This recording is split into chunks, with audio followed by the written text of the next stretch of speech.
मुख्य धारा से इस तरह मानसिक दबाव से उनको कहीं ना कहीं फ्री रखना चाहिए, प्रेरित करना चाहिए, प्रेरित करिए, होगा ना, लगे रहो, ये जो बोलना है लगे रहो। और माँ बाप का दिया हुआ कॉन्फिडेंस बच्चों को बहुत काम आता है। नमस्कार, दिनेश शर्मा रिएक्शन आप सभी का स्वागत करता हूँ।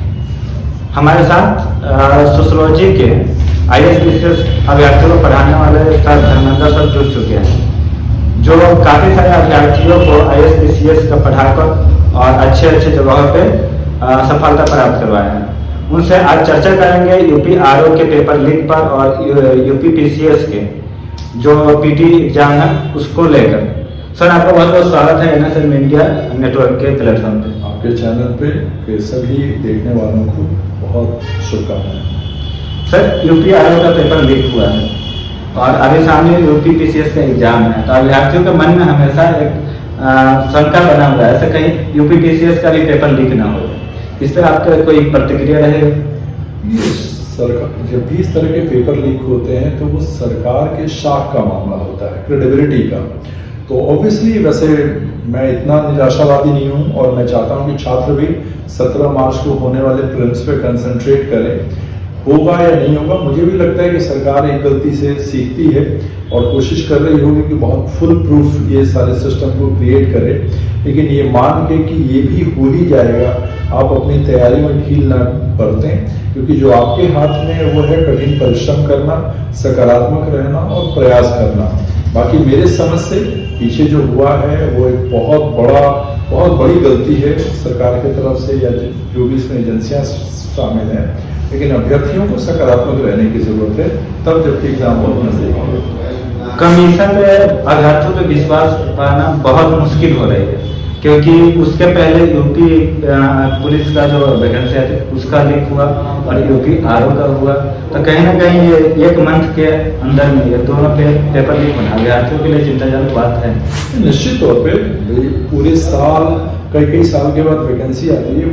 कांस्टेबल वाली तो वैकेंसी बहुत साल पहले थी, बहुत बड़ी वैकेंसी थी, युवा इससे बहुत प्रेरित थे और उत्साह में तैयारी कर रहे थे। और यूपी बिहार जैसे जगहों पे लोगों के लिए बड़ा ड्रीम जॉब होता है कि वो सरकारी नौकरियों तक पहुंचे।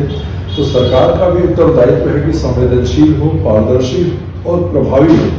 वो माफिया जो ये पूरा रैकेट चलाते हैं कि हर परीक्षा को देखिए, अगर बात 1 महीने के अंदर 2 परीक्षाएं लीक हो रही परीक्षा पेपर, तो निश्चित तौर पर वो प्लेयर्स एक ही होंगे, ये अलग अलग नहीं होंगे। उनका एक नेक्सस बना हुआ है। तो जितनी गहराई से जांच हो, जितनी जल्दी जांच हो और जितने अच्छे तरीके से उनको सजा दी जाए, ताकि व्यवस्था में विश्वास का होना बड़ा जरूरी है। तो ये सरकार की जिम्मेवारी है कि इस आगामी जो 17 मार्च को परीक्षा है उसको पूरी पारदर्शिता के साथ ले, और जो पिछले लीक हुए हैं उसमें जो दोषी हैं उनको जितनी बड़ी कठोर कार्रवाई कर सकती है सरकार, जल्दी करे, समय पे करे और कठोर करे, तभी जाके विद्यार्थियों का व्यवस्था में फिर विश्वास बन पाता है। अभ्यर्थी जो प्रमाण दे रहे हैं यूपी RO का और ARO का, तो उस पर क्या कमीशन को पेपर रद्द करना चाहिए? देखिए, जांच का विषय है। मुझे भी कहीं से कुछ विद्वान मुझसे भी जुड़े हुए हैं बड़े स्तर पे, उन्होंने बताया कि शायद 6 मार्च को एक बैठक होने वाली है आयोग की, जिसमें संभवतः ये पेपर कैंसिल होगा। मेरे ऊपर कोई ओनस नहीं है, मुझे चूंकि किसी विद्वान ने बताया जो इलाहाबाद से जुड़े हैं, उन्होंने बताया, मैं आपको बता रहा हूँ। लेकिन उन्होंने कहा कि 6 मार्च को ये परीक्षा निरस्त होने की सूचना आ सकती है। ये बड़ी अच्छी खबर है, क्योंकि लीक हुई है, लेकिन लीक हुई है कहाँ से हुई है ये सब जांच का विषय है। इस पर बिल्कुल हम लोग अफवाह पे या मीडिया के अंदर नहीं बोल सकते। सर यूपी PT का जो एग्जाम है अभ्यर्थियों के लिए मनोबल कहीं ना कहीं डाउन है, तो अभ्यर्थी मनोबल अपना कैसा? देखिए, सौभाग्य ने सब दिन सोता है, देखें आगे क्या होता है। पीछे कुछ गलत हुआ है इसका मतलब नहीं कि आगे भी गलत होगा। और मैं एज ए 20 साल से IAS PCS के बच्चों को पढ़ा रहा हूँ। मैं एक सुझाव भी दूंगा कि सकारात्मक होकर अभी से लेकर और 17 तारीख तक खूब सारे MCQ सॉल्व करिए। कोशिश करिए कि कम से कम 500 क्वेश्चन रोज सॉल्व करें। तो सकारात्मक रहने के अलावा आपके पास कोई विकल्प नहीं होता। हम लोग के समय भी ये सब होता था, लेकिन लगे रहना है। आप हाथ पे हाथ धर के बैठ नहीं सकते। तो खूब MCQ सॉल्व कीजिए। प्रीवियस ईयर्स के जो मॉडल पेपर उपलब्ध हैं 17 तारीख तक। सकारात्मक रहिए, जो होगा अच्छा होगा।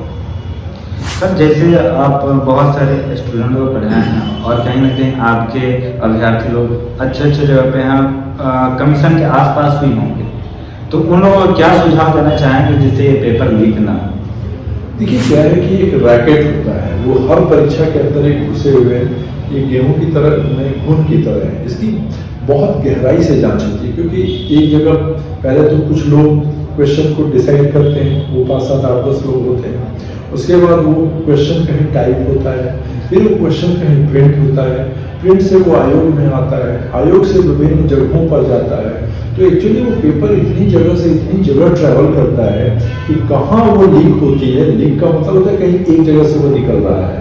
तो इसकी जब तक बहुत गहराई से जांच नहीं होगी, वो जब तक रैकेट नहीं पकड़ा जाएगा, इसमें व्यक्ति को पकड़ के कोई फायदा नहीं होगा। वो जहां से शुरू हो रहा है और जहां तक जा रहा है, उस पूरे नेक्सस को पकड़ना पड़ेगा। तो मुझे लगता है कि सीबीआई या कोई इस तरह की बहुत इफेक्टिव जो एजेंसी हो, जो बहुत पारदर्शिता के साथ जांच करे और आगे ऐसा ना हो। इसलिए जो पूरा सिस्टम जहाँ पेपर छप रहा है, जहाँ से बन रहा है, उस पूरे सिस्टम को ही चेंज कर दिया जाना चाहिए, ताकि वो जो चेन बना हुआ है वो ब्रेक हो जाए। अभ्यर्थी के एक मार्गदर्शक के नाते आप इसको किस प्रकार से देखते हैं पेपर लीक को? बहुत बुरा लगता है। विद्यार्थी इतने साल मेहनत करते हैं, दिल्ली में, इलाहाबाद में, प्रयागराज में, सॉरी, और ऐसे जगहों पे रहते हैं, हज़ार रुपए खर्च करते हैं, कितने साल करते हैं, तब कर रहे हैं, त्याग कर रहे हैं, और जब मौका आता है तो पेपर लीक हो जाता है। तो बहुत ज़्यादा होता है, बहुत ज़्यादा। अभ्यर्थियों के लिए मतलब आप इसको कैसे देख रहे हैं? मतलब बहुत जो लोअर मिडिल क्लास के लोग हैं तैयारी करते हैं, और उनके लिए एक साल तैयारी करना और पेपर लीक हो जाए, कहीं ना कहीं जो इसके हकदार होते हैं वो नहीं ले पाते हैं। तो इसको किस प्रकार से मतलब उनके लिए देखेंगे और कैसे इसको ठीक किया जा सकता है? जैसे कि हमने कहा कि देखिए, दुनिया में कोई भी परीक्षा हो, मेरिट के आधार पर चयन होना चाहिए। जब इस तरह की चीज़ें होती हैं तो आपकी व्यवस्था में विश्वास जाती है, पेरेंट्स का बच्चों पर विश्वास जाता है, बच्चों का अपने ऊपर विश्वास। देखिए, चाहे पेरेंट्स हों, चाहे बच्चे हों, जिस दिन उनको ये लगने लगता है कि मेरा नहीं होगा क्योंकि व्यवस्था करप्ट है, ये बड़ी निराशाजनक बात है। और इससे दूसरी तरह की सामाजिक, राजनीतिक और विधि व्यवस्था की संकट पैदा होते हैं। तो व्यवस्था में विश्वास रहे, अपने पर विश्वास रहे, पेरेंट्स बच्चों पर विश्वास करें, ये सब चीज़ें जब टूटती हैं तो ये ना सिर्फ व्यक्ति के लिए दुखदायी है, ये समाज के लिए और व्यवस्था के लिए भी सही नहीं है। ये दूसरी तरह की प्रॉब्लम क्रिएट कर सकता है। सर इस विषय में हम अंतिम सवाल आपसे पूछेंगे, अभ्यर्थियों को इन सभी चीज़ को डिनाय करके कैसे अपनी तैयारी को और मजबूत करना चाहिए? जैसा कि मैंने कहा कि आपके पास सकारात्मक रहने के अलावा विकल्प नहीं है। जब इंसान गिरता है और जो उठ जाता है, तो इस समय जो निराशाजनक माहौल है उसमें अपने आप से बात कीजिए, थोड़ी खुद को प्रेरित कीजिए और बोलिए कि हमेशा बुरा नहीं होता है। और जैसा कि हमने कहा कि सकारात्मक रहना एक चॉइस नहीं है, आपको एक आदत होनी चाहिए। ऐसा नहीं है कि सारे पेपर लीक होंगे और हमेशा ऐसा ही होगा, ऐसा मानना अफवाहों के बीच न रहकर अपने रूम में अपने उन सकारात्मक दोस्तों के बीच रहिए, खूब MCQ मारिए, सेंटर पर खुश होके जाइए, दिन भर इन सब विषयों की चर्चा नहीं करिए, क्योंकि आगामी 17 तारीख को परीक्षा है।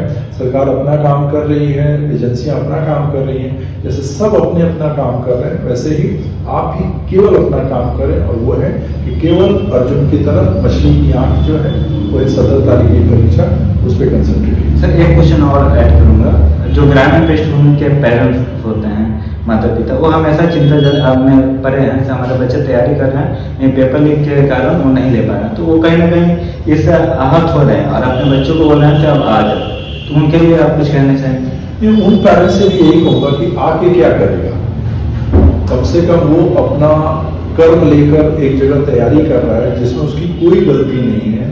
तो जिसमें उसकी गलती नहीं है, आप उसकी सजा ना दें, उसको उसके मनोबल को बढ़ाएं, उसको बोलें कि नहीं, हमेशा ऐसा नहीं होता है। तो मैं माँ बाप को भी ये कहूँगा कि गलती सरकार की है या उन लोगों की है जिन्होंने पेपर लीक किया, उसकी सज़ा आप लड़के लड़कियों को देंगे, बाद में ज़िंदगी भर ये पछताएगा और ये कहेगा कि आपकी वजह से मेरा नहीं हुआ। तो जैसे सब अपना अपना कर्म कर रहे हैं, माँ बाप को भी अपना धर्म निभाना चाहिए, और बच्चे जब तक पढ़ते हैं, जहाँ तक पढ़ते हैं, जितना आपका सामर्थ है, उनको प्रेरित करना चाहिए, उनको घर बुला के नहीं बुलाना चाहिए, और इस तरह का कोई भी उनको मुख्य धारा से ऐसे निकल इस तरह मानसिक दबाव से उनको कहीं ना कहीं फ्री रखना चाहिए। प्रेरित करना चाहिए, प्रेरित करिए, होगा ना, लगे रहो लगे रहो, ये जो बोलना है ना, लगे रहो। और माँ बाप का दिया हुआ कॉन्फिडेंस बच्चों को बहुत काम आता है।